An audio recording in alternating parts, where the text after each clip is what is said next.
Please take your seats.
John Goldsmith has brought us together once again. My name is Dean Root, and I'm a longtime colleague of John's and the current chair of the music department. This space, in which he's created such marvelous memories for all of us, is a beautiful, ringing space with the sound of student voices. John joined the Department of Music at the University of Pittsburgh in 1989, following a search, a national search that we held, international actually, for a skilled professional to help rebuild and direct the Heinz Chapel Choir and to supervise all of our choral activities at the university. His goal was to make the choir into a superbly skilled and accomplished student ensemble worthy of touring, performing all over the world. And he attracted singers from throughout the university. Over his entire career here, very few of those students actually were music majors. And there's an irony in that and a beauty in it, because he was able to communicate, to teach students from all departments, all backgrounds, all interests. By the time of his retirement, just 2.5 years ago, the choir had become a superb representative of this institution. and he had led these students to international acclaim in concerts across more than 24 countries in Europe, South America, and Asia. John, during his time here at the university, became nationally known for his ability to train unaccompanied singers by developing tonal memory, tuning the ear and the mind. Students learned not just to sing intervals accurately, but to listen carefully to themselves, to their colleagues, and to the spaces in which they were either in singing or in silence. I cannot imagine a philosophy more perfectly attuned to this space, Heinz Chapel, where we are surrounded by majestic stained glass windows of Charles Connick, whose own belief was that he could make light radiate through this space so that we could hear his windows singing. One of my most vivid memories of John, and I have thousands, one of his brilliant moments was when he led the choir in singing that 19th century hymn, "We'll Walk in the Light," when the exterior lamps that had been installed around the Heinz Chapel were illuminated for the first time in an evening concert.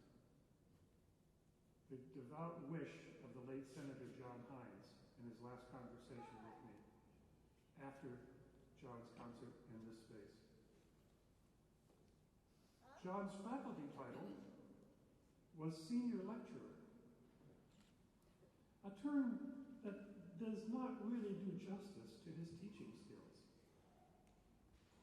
In addition to directing the choir, John taught musicianship to every undergraduate music major, providing them with the training needed to participate successfully not only in choirs, not only in performing, but also in music theory, music history, and all the rest of their degree work in music.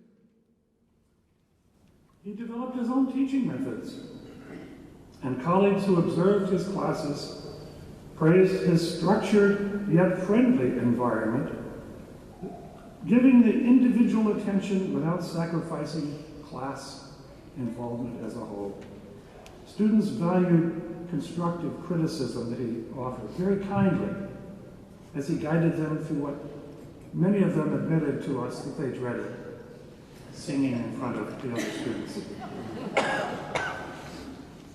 But as one member of that class wrote, he helped identify where each student needed work and aided them until they got it right.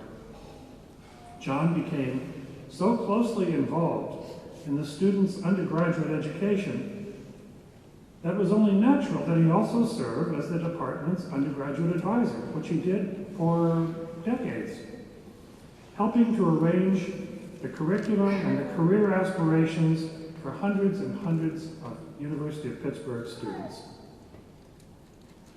All of us in the music department, the students, the staff, the faculty, all of the members of Heinz Chapel Choir, all of us who had the good fortune to work most closely with him, feel part of a bond, a family with John. As his colleague for all of those years, I know that we're grateful for his teaching, his wit and wisdom, the life skills he imparted, and the exceptionally productive and meaningful educational experiences he made possible and shared with all of us. Many people were involved in helping bring John here, and I know that this room and all of those listening in online have a bond with John yourselves. But I look out and I see people with whom he worked and who honor him by their presence here today. The former dean, Peter Kohler, who I believe was Dean of the Arts and Sciences at the time we created this position for John here. Associate Dean Dick Howe, who worked so often with John and with others in the department to create the spaces and make it possible for us to achieve this greatness, and for all of the students who came through this program. Chancellor Emeritus Mark Nordenberg, who presided over many of the December concerts here in which the members of the whole university community were invited in to be a part of this marvelous experience that John was able to make for us. So he spent a quarter of a century here at the University of Pittsburgh, achieving excellence, achieving the university's highest goals, and he will always be a part of us, a beloved member, not only of the music department, not only of the Heinz Chapel Choir, but of the whole university community.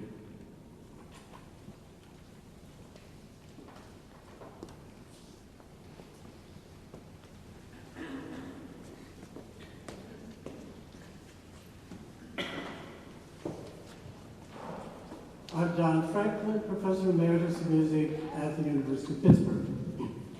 John Goldsmith was not only a colleague, but also a fellow musician and a friend. In the spring of 1988, when we invited John to visit our department, I asked him why he was interested in the position of teaching an undergraduate group of singers. He and Elaine were then living in Houston, where he directed a professional choir and was employed in the financial arena. He expressed to me in passionate terms that he wanted to spend the next several decades of his life training young singers and developing a finely tuned a cappella choir. As Professor Root has just described, his endeavors were extraordinarily successful. Immediately after arriving in Pittsburgh, John was asked to share his expertise by conducting workshops in college choirs, high school choirs, and community groups.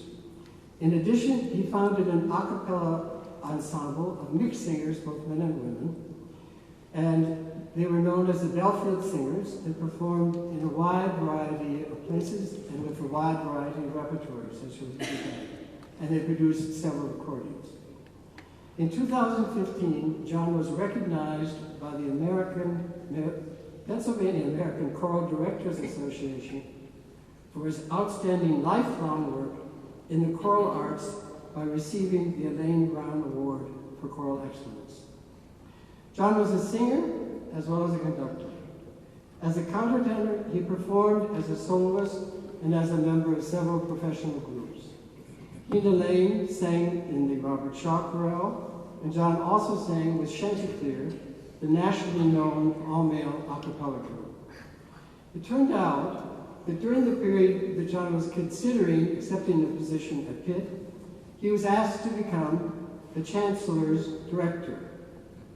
Instead, he chose to accept our offer, and it was the fortune of the department and the university and the entire community that he chose to become the director of the Heinz Chapel Choir.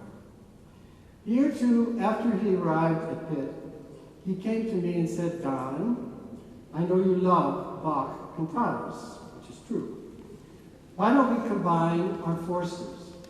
You conduct and gather together a group of instrumentalists, and I will recruit and prepare the chorus, and the Belfield Singers can be the soloists."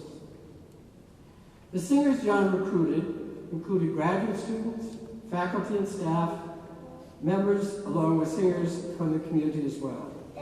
I recruited players of Baroque instruments. As the Baroque and Baroque ensemble, we performed concerts in this chapel for over two decades, and you will hear John sing an aria from one of our performances. John brought his refined ear to our rehearsals. One of his most demanding exercises was to ask one group of singers to start at an octave above the other and to proceed by whole steps in counter motion and then by half steps. Those of you who are singers know that that is not an easy task. But it was part of John's repertory of techniques for developing the famed caliber of performance. I told him that he should collect his exercises and publish them. His reply was short and direct. I would rather teach than write. That John was not only a master of pitch, but also of tempo, was demonstrated when we were working together on the tempo for a tricky part in one of our performances. And I would turn to John and ask him, at what metronome marking now are we taking this passage?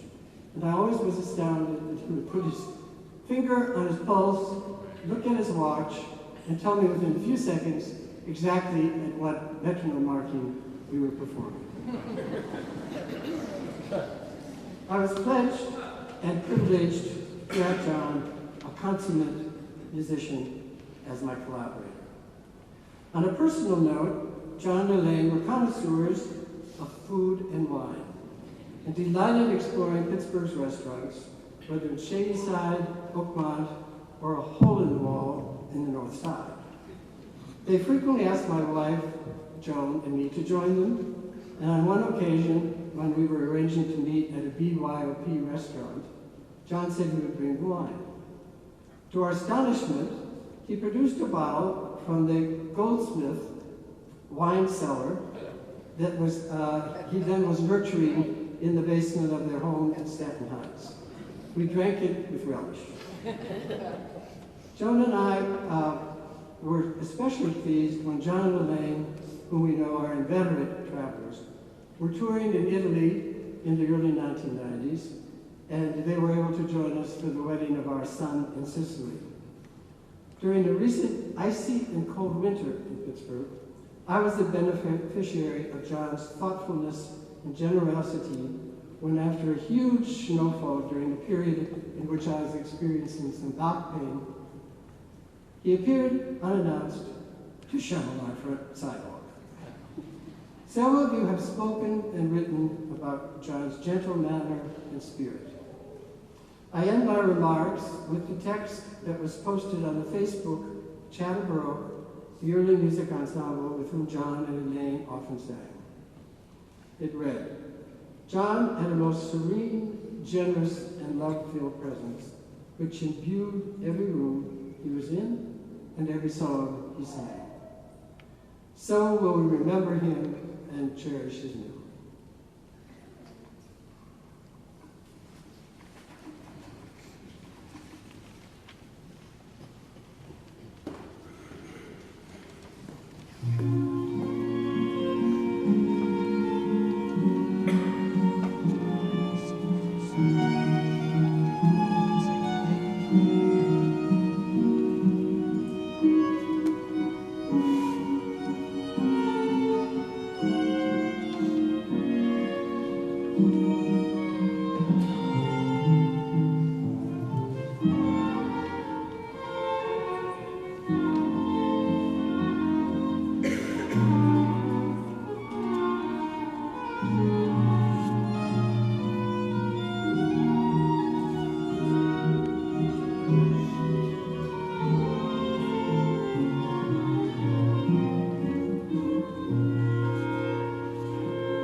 you all know that was John singing just now. And I know my brother is probably saying, why is he singing like a girl? Not even. Just one order of business. I'm Bill Goldsmith. I'm the third brother. No, I'm the fourth brother. Fourth brother out of five. No, the third brother. Am I three? I'm three.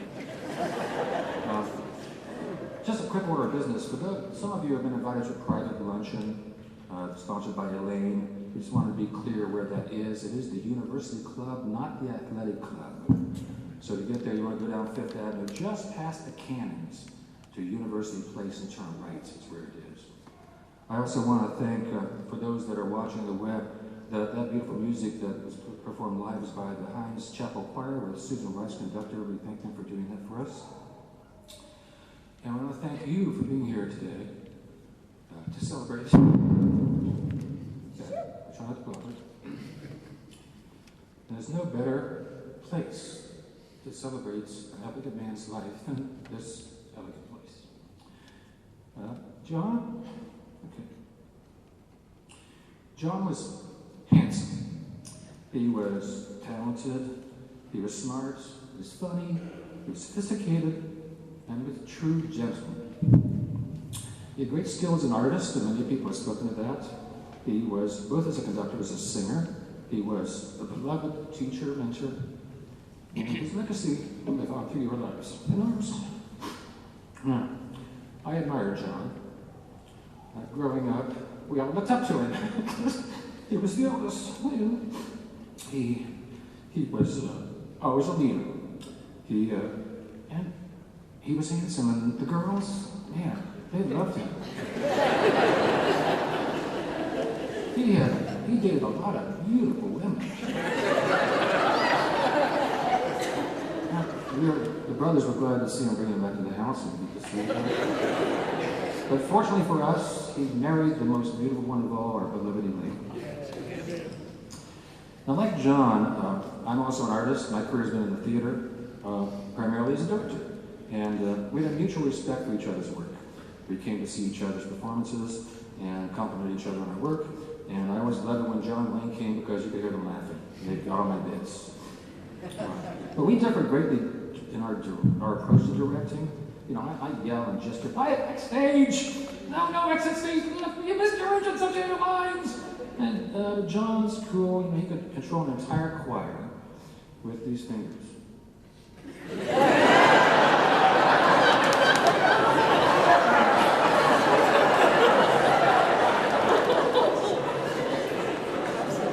You all know that. After many years in separate careers, I had the good fortune to collaborate on 4 shows at my theater with John, and I hired him as a music director for my musicals. We had a great time, and he just raised the bar for us musically. We all learned.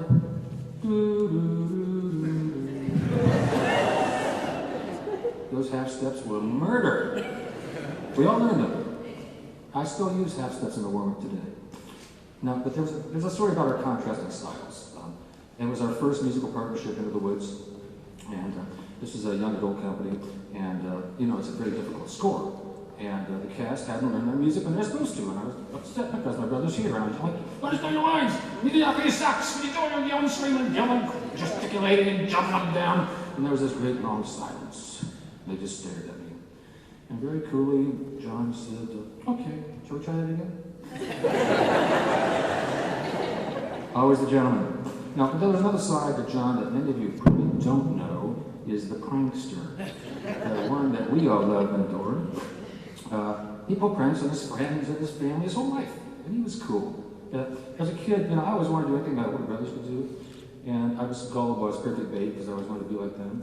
So one story that was famous in our family is that Sunday afternoon after lunch, after church, we had to take a nap, and John came to the house and goes, come here. I'm about 8 or 9 years old. Come here, go to the barn. Okay, go to the barn. We used to have an electric fence around our fields to keep the cows out. Well, the electric fence was no longer there, but the wires were still hanging. And so, John, check this out, Bill. Grabs one wire, grabs the other wire, and goes, oh. He lets go, and Ed's inside the milk house, turns the power on.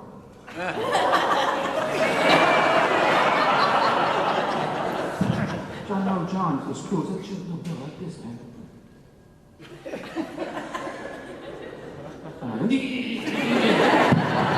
You know, I'd probably still be there today if Dad didn't fall on the floor laughing inside, you know.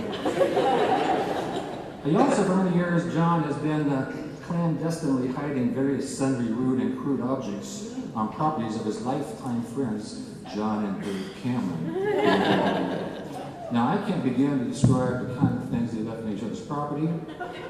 Some of them went back and forth, but they were interesting. He'd make fun of you in the middle of the night. Somebody'd come to visit me. We'd sneak over to Cameron's house, backyard, sit on the fence, or in John's little toy village thing you had. He also recently, John was wanting to leave a calling card when he came to visit. After one of his visits, you know, we tired, long day. You go flop in your bed and realize that the entire sheet, under the sheets are about 25 hangers. Most recently, John, I'm not sure if this started because of Joe or John, but he took to leaving marbles wherever he left. You might leave one in your shoe, kitchen drawer, in your glove box. Recently left one in a picture frame. And you ask John, like, John, what's this all about? He goes, oh, nothing, I'm just losing my marbles. One last story. This is, John, this is a family thing that's going, it's called the Bite Rock. Some of you know this story. John, you know this guy 35 years ago probably. John used to do this. Bites. Or the bites. And so one day, I think you know who started, probably Joe started. He scratched the bite in a rock and put it like in his satchel or his little sundry box. And of course that box then came back. And then it went around the family and it got bigger. You got a bigger rock with bites scratched on it. And it kept growing. And John and I were on a trip to West one time, and we were in Kansas, and I looked at my back seat, and there's a boulder about that big. It didn't even need to bite on it anymore. And when John and Renee got married, it took 3 of us to put this huge boulder in their trunk. But at long last, John topped us all, because he had a friend who engraved gravestones. And he had this gravestone with this big smile and bites in the middle of it. And we used that for my sister's 40th surprise birthday party and covered it with icing when Joan cut the cake. It was a rock.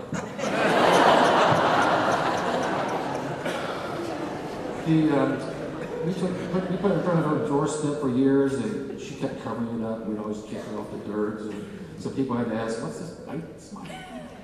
Well, ironically, not ironically, but we decided that that's going to be his tombstone. And John would really approve.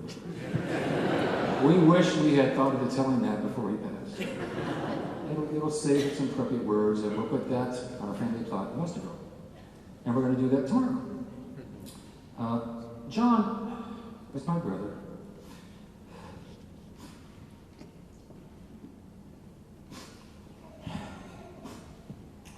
My roommate, travel buddy, who is my friend. I'll miss him. One of his last requests was to his brothers to say at the next family reunion that you have, roast John. And we will. We'll laugh and we'll cry together in your memory. Thanks for being you. We'll miss you. So we meet again, John.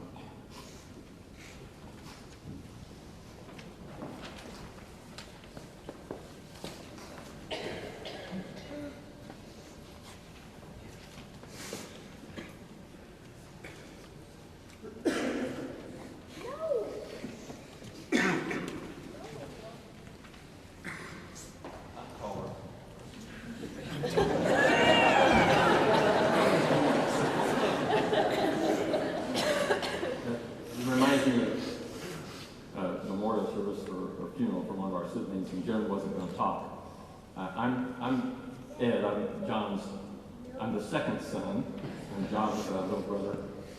But Joan wasn't going to talk, and she got up and cried, and I had to follow her. But it's okay, because I know I'm going to cry, so it doesn't bother me that Bill cried. So John was my big brother. Not a lot older, not quite a year older. So a lot of our pictures when we were young are John and I dressed alike. Mom was a twin, she wanted to have twins.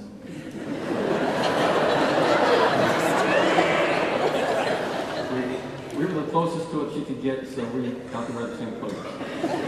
And Bill told me that he and Joe were dressed alike too, so that she probably handed those clothes down to them later.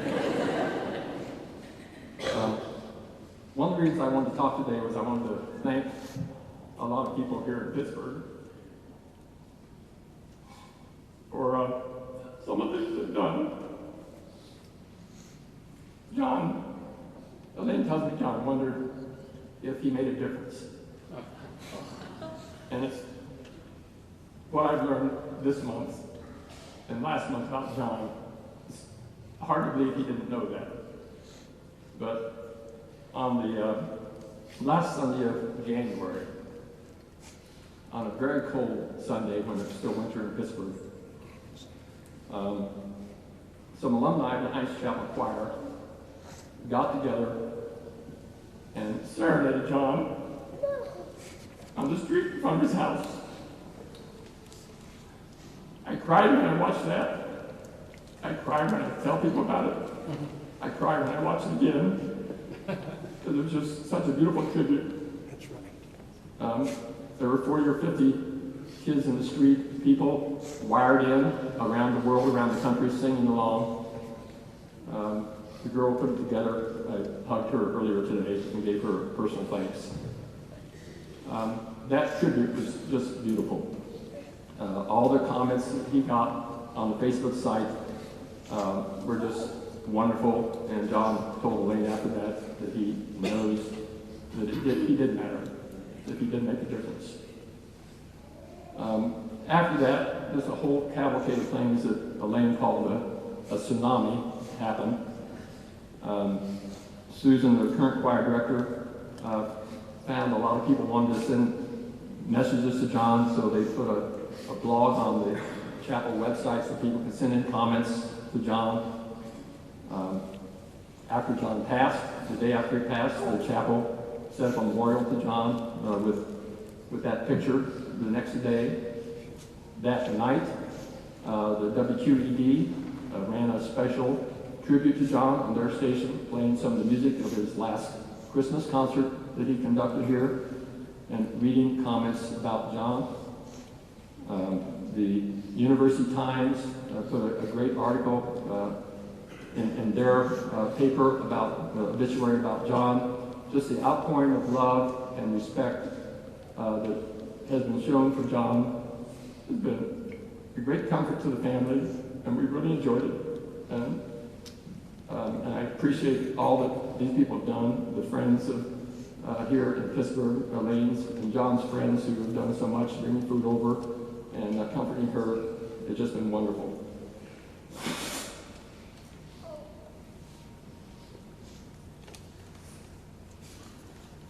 During those last 10 years that John was teaching at Pitt, he was quietly fighting his battle with cancer. And most people probably didn't know he was fighting that battle because he was getting treatments on Friday afternoons, so he would be recovering on the weekend. Elaine showed me a log. He was keeping a log. Those who know John, he planned everything. Everything was all set. Those who were on tours with him know that he had everything all organized. He continued that. So this log of single-spaced events that he fought in cancer was 5 pages long of all the doctor visits and treatments he had for those 13 years. So during that time, that 10-year period that he was still teaching, I was fortunate to be on 4 choir tours with him around the world. We had lots of family vacations together in Italy, weddings that he got to go to, my son's wedding, a nephew's wedding, my second wedding, 3 or 4 weddings on Elaine's side of the family that he got to share in because he was fighting that battle. We had so many great memories and great vacations that he and Elaine took. I mean, when they retired 3 years ago, so that they could spend more time with family and traveling. The bucket list of travel, and he didn't finish that bucket list. He had another vacation planned this month or next month that he canceled, but he was arranging that vacation because he had more places to go. So he didn't run out of things on his bucket list, fortunately, because then what would he have to look forward to? So it was just great memories that we have with John. I was lucky, very fortunate to be with Elaine and my brothers Bill and Joe 4 days after the choir serenade when John passed quietly away to a place without suffering. And that was one thing in his battle with cancer all those years. He didn't really have any pain or any suffering for the first, 12 years. So he had treatments, lots of treatments. The oncologist is a personal friend now because he visited there so often, but he didn't have the pain with it until last year. And then the cancer, that he'd been kicking that can down the road. So he'd get bladder cancer, get treatment, kick the can. Then he'd get cancer again, get treatment, kick the can again. He kept that up for 12 years, kicking the can down the road, putting it off as the cancer was spreading around, attacked his kidney, had to lose a kidney, surgery, treatments, kick the can down the road. Then last year, he got a growth on his hip, and it was painful. So then he got radiation and cancer treatment and chemo, and shrunk that down, kicked the can again. But the can was getting heavier. Then late last year, the diagnosis was that the cancer had moved into his bones and into his liver, and he was in a great deal of pain with the bone cancer. One of the emails he sent in January, advising the family and some friends about the battle he'd been fighting all these years, at the bottom he said, "Don't get bone cancer." It hurts like hell. Then below that he said, "Send jokes." He was constantly saying, "Send me some jokes." And then below that he said, "Take care of Elaine, please." John and Elaine took care of each other, which was great to see. As I was sitting with Elaine after John passed away, I think, or just before he passed away, she was pointing to the dining room table. So the week before he died, he was still arranging getting the table repaired so that the house was in great shape for Elaine when he moved on. When they came to pick up the tabletop, he was still walking around talking to them. When they came back to deliver it, he had his hospital bed in the front room, and I'm sure the people dropping it off the table. He was still talking to them, walking around, but they were probably wondering, what is going on here? But, to be blessed to be with Elaine and my brothers when he passed was a wonderful blessing. The next day, after John passed, her sister Kathy flew in from Philadelphia. John wanted to be cremated in his beautiful tails that Elaine had procured for him, with pipe bow tie and all that kind of stuff. And he wanted to be cremated with his bobblehead. This bobblehead was a gift from 3 of his students from Eastmore High School, probably over 40 years ago, where he taught. And he's maintained contact with them. They created that for him. Cutest little fellow. And you're wondering if you want to be cremated with it, why is it still here? Well, somewhere along the line they missed the instructions that didn't get cremated. And Elaine said, "I'm okay with that." And all the family members chimed in and said, "Me too, I like the little fellow." So the fact that it meant so much to John that he wanted to be cremated with it and that we have it to keep is just precious. And I'm really glad that we have the bobblehead with us. So that next day, after John passed, we went to the funeral home. Elaine and Kathy, her sister, and my brothers and I went to the funeral home to see John. And he looked better than he probably looked in months. I mean, there was no paint on his face. He was all dressed up with his tails and his white bow tie. He really looked good. We have pictures. I've always figured, I take pictures of my family members, you know, when they're dead, and I figure if they can do it for presidents, why not my family? So, but he looked really good. But the funeral director came in while we were standing there looking at John, and the bobblehead, because we thought it was still going to go down, but John was on the table next to John. And the funeral director said his wife saw that bobblehead, and she said, "How badass do you have to be to have your own bobblehead?"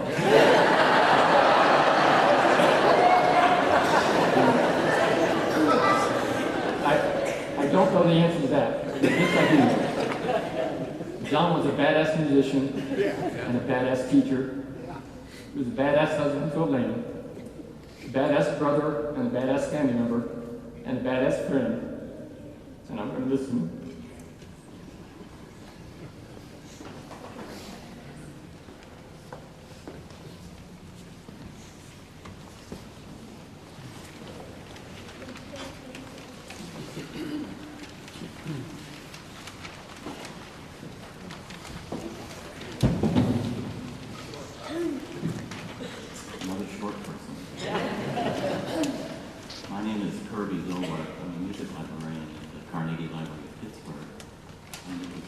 Privilege and my challenge to sit next to John for 16 years in the Belfield Singers, where you could never come unprepared. Because he had what we call the ear of death. He could hear it all while simultaneously singing and directing. Early in our years, from 1990 to 2005, as we were developing repertoire, or as John was developing our repertoire, I recall him bringing in the Samuel Barber settings, the three reincarnations, one of which was the cooling, and him saying, "Oh, I would really love to sing these six voice a cappella, because the text is just one of my favorites." And then after we performed it at a rehearsal, with great reluctance, he said, "You know, as much as I love this, my ear tells me it's just got to be with a larger group." And he was right. He had that impeccable ear. But it's my honor to read one of his favorite texts for you. The cooling takes its name from the curly lock of blonde hair at the nape of the neck, which eventually became used as a nickname for a loved one. Of his poem, Irish poet James Stephens said, "I sought to represent that state which is almost entirely a condition of a dream, wherein the passion of love has almost overreached itself and is sinking to a motionless languor. Come with me under my coat, and we will drink our fill of the milk of the white goat, or wine, if it be thy will. And we will talk, until talk is a trouble too, out on the side of the hill. And nothing is left to do but an eye to look into an eye, and a hand in a hand to slip, and a sigh to answer a sigh, and a lip to find out a lip. What if the night be black, or the air on the mountain chill, where the goat lies down and her track, and all but the fern is still? Stay with me under my coat, and we will drink our fill of the milk of the white goat, out on the side of the hill."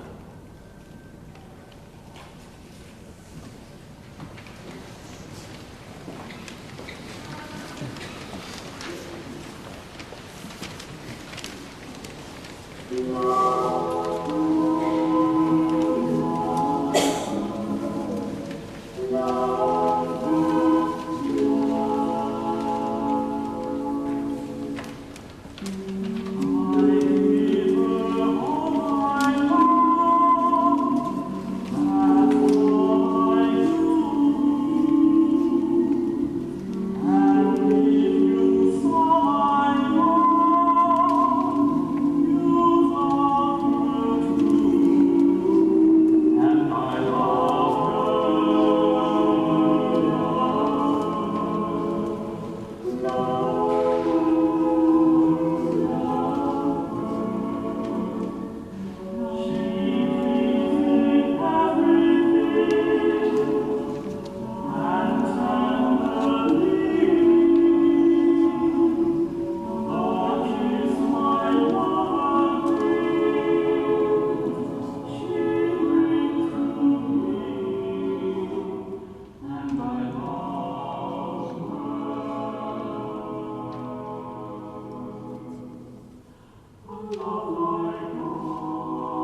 I know I'm not the only one thinking the lights should be coming up in these windows.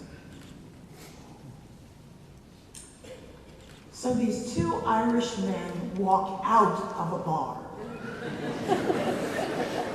It could happen.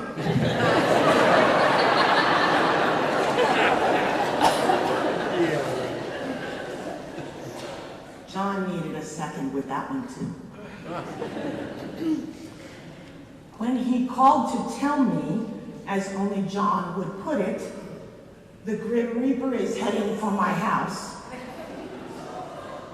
his one request was, send jokes. And when the benevolent overlord of all things jocular utters such a petition, even the least in the kingdom step up. So I did my best to oblige, emailing or texting witticisms, diverting my distress, at least for those moments, at facing his narrowing future, and then anxiously awaiting his response. Often the reply would be a single word, groan. Sometimes I would rate an LOL. And once in a great while, that familiar John-ism, ha ha, with a few exclamation points. Can't you just close your eyes now and hear that laugh coming right from his socks? At this point, it's been suggested to me that we pause to take up an offering for mass production of the bobblehead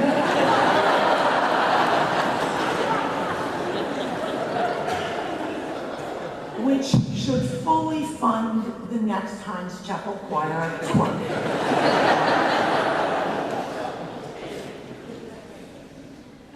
My name is Martha Budich, and it has been an awesome privilege, a certain responsibility, and my true joy to have called John Goldsmith friend for more than 42 years. He had me from the first measures of Benjamin Britten's The Evening Primrose that he had programmed for our a cappella ensemble at Westminster Choir College in 1974. I could not have anticipated then what the daily life cycle of this fragile flower would forecast.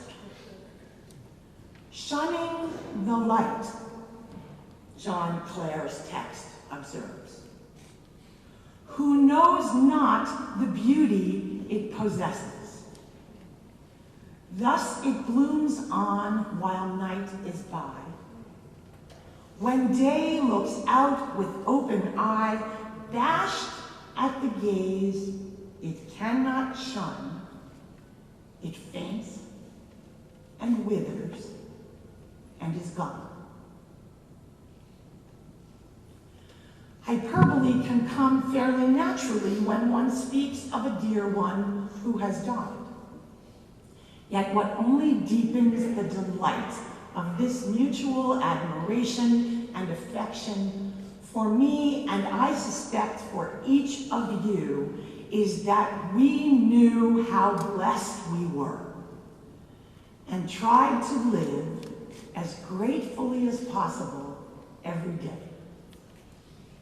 No matter how many miles stretched between us as John contoured his choral passion, or some curious opportunity among the Buckeyes or the Mountaineers, beneath the Lone Star, or ultimately rooting here to flourish. No matter the length of days between our conversations, we'd move forward, often propelled by some good or bad joke, a recap of recent travels, always his, And what new flag had joined the Stanton Court front porch bunting only rivaled outside United Nations headquarters. Gratitude for a piece of music I may have suggested for his choir, or he might have arranged for mine. The latest Scandinavian crime fiction, or a satisfying beer one of us discovered that he'd invariably then drink at room temperature. All the goings-on among those far-flung Goldsmith and Harrod clans, whether at Columbus Children's Theater or Pixar or yet another hot new restaurant in Portland where he was sure to get a table, never saying goodbye without attention to the critical inquiry, where is that bite rock now? As John so gracefully relinquished his efforts to yet again prevail against the dying of the light, I was just one of countless who pressed our hearts to his from afar. Sweet memories were helpful, as surely was music, with Heinz Chapel Choir tours and concerts, especially the holiday radio broadcasts, providing so much of my soundtrack these last January days. But it was hearing the Belfield Singers recording of A Child My Choice that prompted something of a scavenger hunt of remembering, sending me quickly to the piano bench, where all adopted and otherwise suspiciously acquired music remains concealed. For the contraband Stephen Paulus octavo John had provided, boldly stamped, property of Heinz Chapel Choir, University of Pittsburgh, still bearing the post-it marked just as boldly with hugs and kisses. Sorry, Dr. Rice. This one's staying with me. There, too, was the program from a 1981 lunchtime concert at New York City's Trinity Wall Street, when I had accompanied countertenor Goldsmith, not accidentally looking back on April Fool's Day.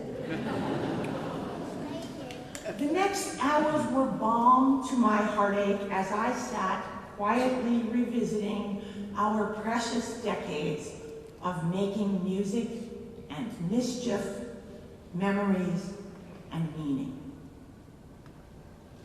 I stand this morning in venerable company, an unparalleled ensemble of memories and meaning and music and mischief has gathered and reverberates now in this extraordinary space, indeed sacred for the beauty gifted to thousands through the exceptional sounds of Heinz Chapel Choir, uniquely, expertly crafted by our beloved John. So many strands of his colorful story have been lovingly carried here today by family and friends, the university community, neighbors, caregivers, and colleagues, each of our journeys finer for his companionship. Elaine, it was to you that John gave his heart. And we pledge you our care, our strength, our presence as we all go about the work of remaking our lives without him beside us. Our world is smaller now, less light, less beauty, less body, less remarkable, less truth. And we have precious little of that to spare. May each of us guard, yet never hoard, his legacy. Certain that John lives in our faithful relationships, our attention to artistry, our scholarship, our wanderlust, our curiosity, our playfulness, our authenticity, our compassion. Peace to his spirit.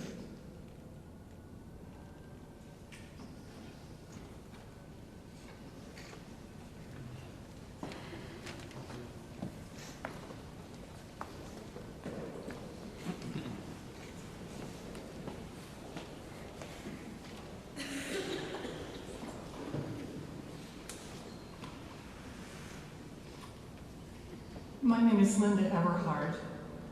I'm a friend of John's.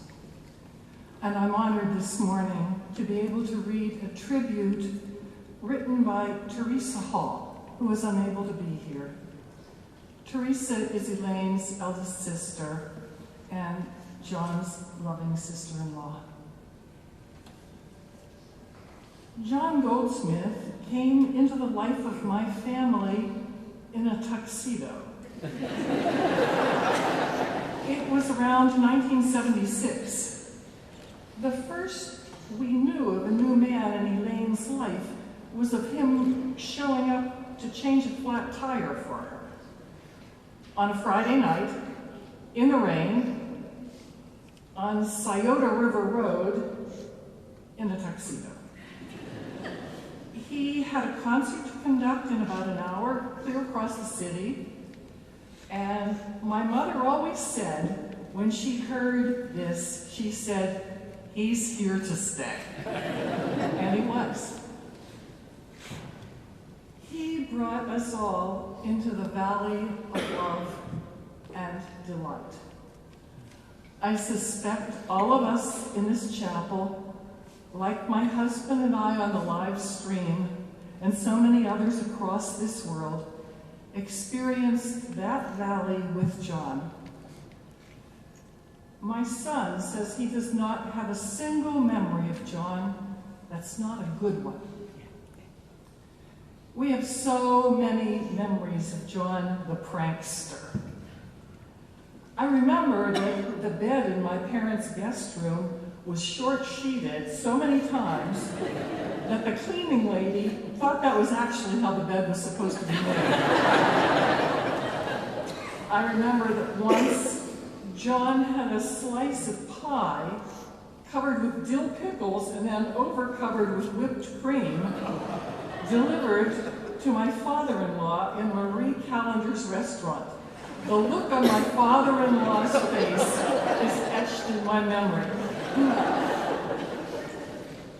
I remember that John once went from a pie fight in a Team Pie Fight t-shirt to a tux, singing Jesu Joy of Man's Desire with Elaine at our daughter's wedding.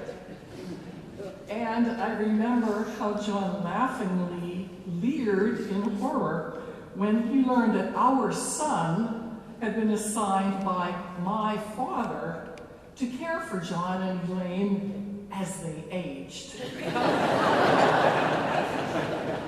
And then there are the 6 degrees of separation stories in our lives. Elaine has told you that John had the same best friend from the time he was 6 years old. That friend became my husband's randomly assigned roommate at Ohio State in 1965. We did not know until more than 10 years later, and it was another 10 years before the connection between John, Dave Cameron, his best friend, and my husband was made. And one more 6 degrees of separation story. In 2008, my husband Mike was pouring wine at a winery in Oregon, and 2 women came in who were traveling the Oregon Wine Company. Mike asked them where they were from, and they said, Pittsburgh. Mike told them his brother-in-law was the director of the Heinz Chapel Choir at Pitt. One of the women said, my son just got into that choir. It was his second try, and he is ecstatic. I later met that woman at a concert in Heinz Chapel. Yes, JG came down where he was supposed to be. Last week, when I asked our 94-year-old father what he wanted me to say about John, he immediately replied, John was never afraid to say, I love you.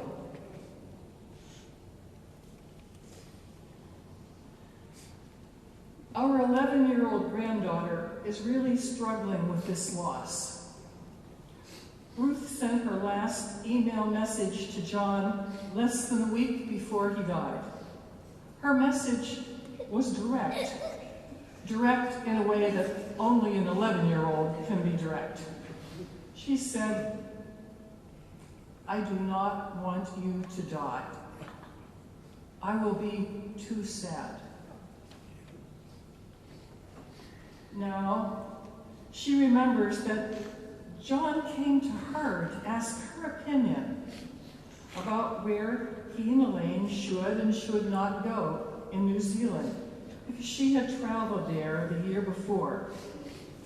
And she was mightily complimented and gave her strong recommendations. John was a lover of family and humankind, a musician, a prankster,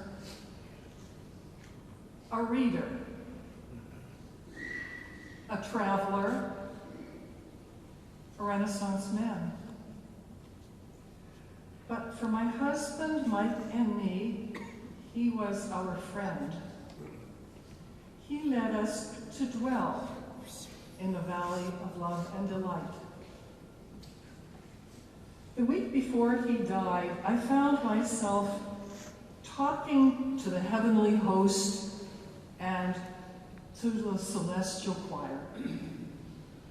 I kept saying, better get warmed up. He's coming.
Waters